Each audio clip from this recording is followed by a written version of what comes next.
Viewers, आज के video में हम देखेंगे कक्षा 9वीं वार्षिक परीक्षा में आने वाले व्याकरण के वैकल्पिक प्रश्न। तो शुरू करते हैं। और इसके पहले हमने गद्य खंड और काव्य खंड के भी वैकल्पिक प्रश्नों की तैयारी कर ली है। प्रश्नोत्तर का वीडियो भी आ चुका है, तो यदि आपने नहीं देखा तो देख लीजिए, जिससे कि आपके हिंदी विषय में बहुत ही अच्छे अंक आएंगे। तो प्रश्न पहला है, जहाँ एक शब्द बार बार आए किंतु उसका अर्थ हर बार अलग अलग हो, वहां अलंकार होता है। तो शब्द बार बार आए और उसका अर्थ अलग हो तो वहां होता है यमक अलंकार। ठीक है, यमक अलंकार। इसके बाद दूसरा है, पीपर पात सरिस मंडोला में अलंकार है। तो यहाँ पे है उपमा अलंकार। ठीक है, पीपर पात सरिस मंडोला में है उपमा अलंकार। इसके बाद अगला है, जहाँ एक ही शब्द के एक से अधिक अर्थ होते हैं वहां होता है। तो जहाँ एक ही शब्द के एक से अधिक अर्थ होंगे वहां श्लेष अलंकार होता है, यह उत्तर आएगा। इसके बाद अगला है, काव्य की शोभा बढ़ाने वाले तत्वों को कहते हैं। तो काव्य की शोभा बढ़ाने वाले तत्वों को कहते हैं अलंकार। अगला है, चारु चंद्र की चंचल किरणें में कौन सा अलंकार है। तो यहाँ पर है अनुप्रास अलंकार, क्योंकि इसमें च वर्ण की आवृत्ति हो रही है। अगला है, काव्य के भेद माने गए हैं। तो काव्य के दो भेद माने गए हैं, दृश्य काव्य और श्रव्य काव्य। अगला प्रश्न है, प्रबंध काव्य के प्रकार होते हैं। तो प्रबंध काव्य के 3 प्रकार होते हैं, महाकाव्य, खंड काव्य और आख्यानक गीतिया। इसके बाद है, रसात्मक वाक्य काव्यम परिभाषा दी है। तो यह परिभाषा है आचार्य विश्वनाथ की। अगला है, विभावानुभाव व्यभिचारी संयोगाद्रस निष्पत्ति। यह सूत्र किसका है। तो यह सूत्र है भरत मुनि का। इसके बाद है, रस के अंग है। रस के अंग होते हैं 4, स्थायी भाव, विभव, अनुभाव और संचारी भाव। ये 4 अंग होते हैं रस के। अगला प्रश्न हम देखेंगे, रिक्त स्थान में सही शब्द चुनकर लिखिए। इसमें पहला है, अलंकारों का अनावश्यक प्रयोग कविता के सौंदर्य को करता है। तो यहाँ आएगा बाधित करता है। ठीक है, बाधित। इसके बाद अगला है, उपमेय में उपमान का आरोप अलंकार होता है। तो यहाँ रूपक अलंकार होता है। उपमेय में उपमान का आरोप रूपक अलंकार होता है। इसके बाद है, अलंकार का सामान्य अर्थ है। तो अलंकार का सामान्य अर्थ है गहना या आभूषण भी करते हैं। रस के प्रकार है। तो रस के 9 प्रकार है और 10वां रस वात्सल्य रस को माना गया। यह भी आपको पता होना चाहिए कि रस के 9 प्रकार है, लेकिन 10वां रस भी माना गया है वात्सल्य रस को। इसके बाद है, महाकाव्य में जीवन का चित्रण होता है। तो संपूर्ण चित्रण होता है, यहाँ पे आएगा संपूर्ण। महाकाव्य में जीवन का संपूर्ण चित्रण होता है। इसके बाद है, खंड काव्य में जीवन का चित्रण होता है।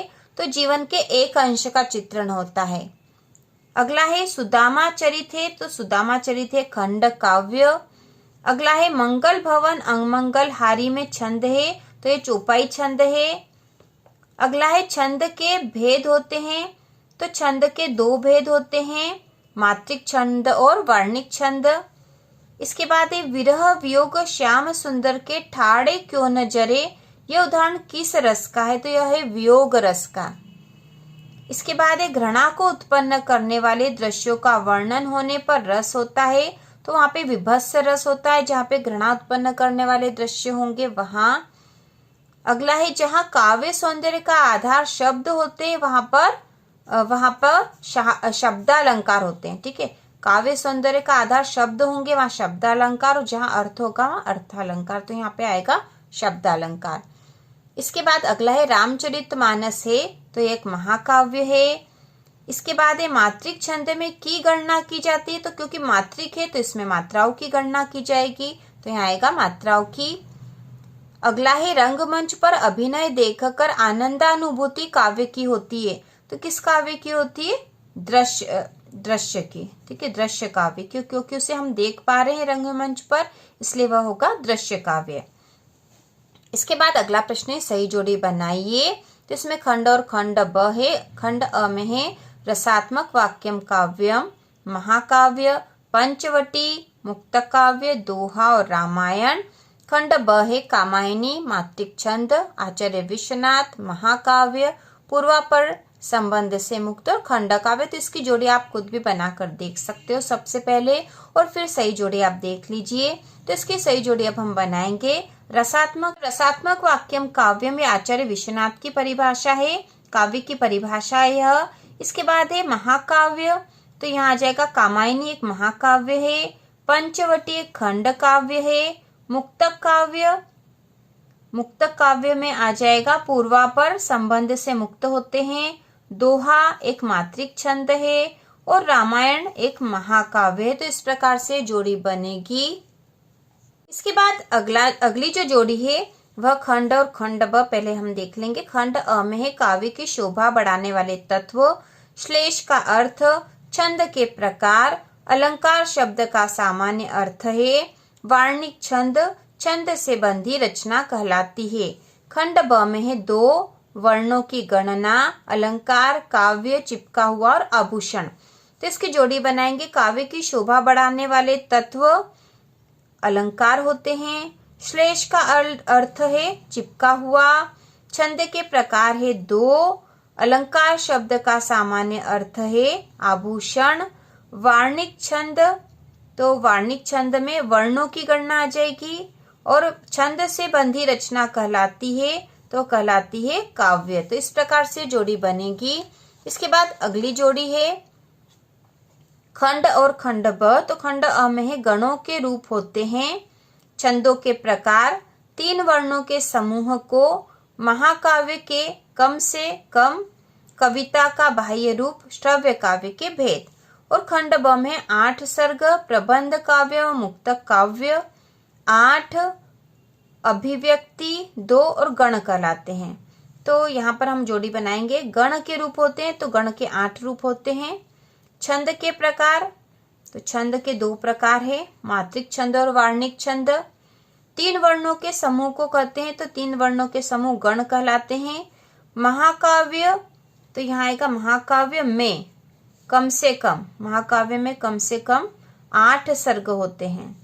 कविता का बाह्य रूप अभिव्यक्ति है और श्रव्य काव्य के भेद, तो यहाँ आ जाएगा प्रबंध और मुक्तक।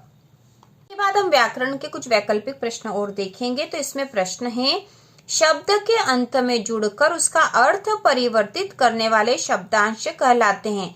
शब्द के अंत में जुड़कर, तो शब्द के अंत में जो जुड़ के उसका अर्थ परिवर्तित करते हैं वे कहलाते हैं प्रत्यय। तो यहाँ आएगा प्रत्यय। ठीक है, शब्द के अंत में प्रत्यय जुड़ते हैं और यदि क्वेश्चन ऐसा आता कि शब्द के पूर्व में या शब्द के पहले जुड़कर उसके अर्थ में परिवर्तन करने वाले शब्दांश, तो वहां पर आएगा उपसर्ग और शब्द के अंत में प्रत्यय। इसके बाद ये वर्णों के सार्थक योग को कहते हैं, तो इसका उत्तर आएगा शब्द। वर्णों के सार्थक योग को कहते हैं शब्द। इसके बाद अगला है, जो पढ़ा लिखा न हो उसे कहते हैं, तो जो पढ़ा लिखा न हो उसे अनपढ़ कहते हैं, यहाँ पे आएगा अनपढ़। इसके बाद है, मुंह की खाना का अर्थ है, तो मुंह की खाना का अर्थ है हार मानना। अगला है, कमल का पर्यायवाची है, तो कमल का पर्यायवाची है पंकज। इसके बाद अगला प्रश्न है, रिक्त स्थान में सही शब्द चुनकर लिखिए।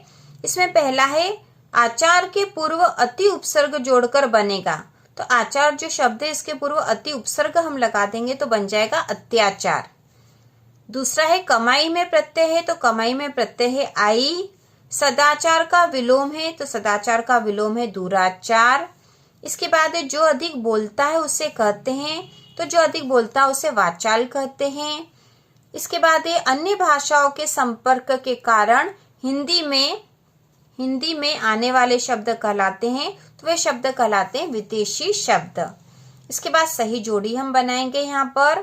तो खंड अ में है, अनु तथा भाव के योग से बनेगा इंद्र का पर्यायवाची, ग्राम का तद्भव शब्द, दांत खट्टे करना का अर्थ है और भूमि।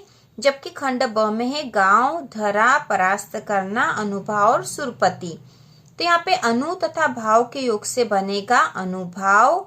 इंद्र का पर्यायवाची है सुरपति, ग्राम का तद्भव रूप है गांव, दांत खट्टे करना का अर्थ है परास्त करना और भूमि का पर्यायवाची है धरा। तो इस प्रकार से जोड़ी बनेगी। तो इस प्रकार से हमने व्याकरण के सारे महत्वपूर्ण प्रश्न देख लिए हैं।